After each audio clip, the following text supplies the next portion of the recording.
On December 1st, the United States Supreme Court is hearing arguments on a case that will challenge the abortion decision of Roe v. Wade. And of course, we should all pray for a favorable outcome of this critical case. One voice that should be considered is that of the late Dr. Bernard Nathanson. He was a notorious abortion doctor and a key architect of the abortion movement in America. But today, he speaks from the grave. His message? Embrace life. Bernard Nathanson, MD, of New York City, performed or oversaw some 75,000 abortions. After his conversion to the pro-life side, initially as an atheist, then later as a Catholic, he wrote the book Aborting America and made the film The Silent Scream. He had become 100% pro-life.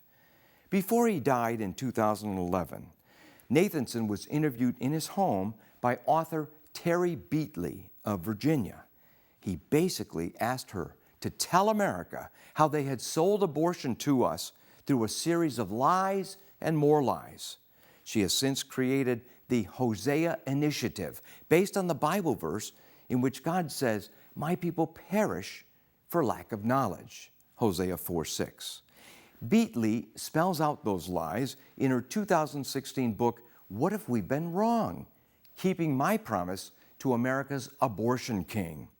Dr. Richard Land, a friend of this ministry, President Emeritus of Southern Evangelical Seminary, notes, Dr. Bernard Nathanson left a very important mission for Terry Beatley. That mission is to inform the world of the 8-point strategy to deceive America to accept abortion. Alas, they were wildly successful in that deception.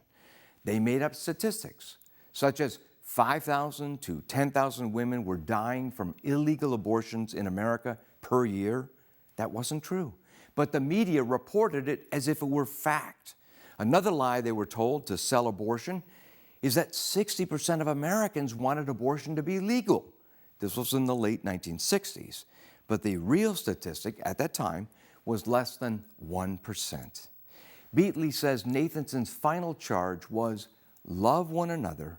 Abortion is not love. Stop the killing. The world needs more love.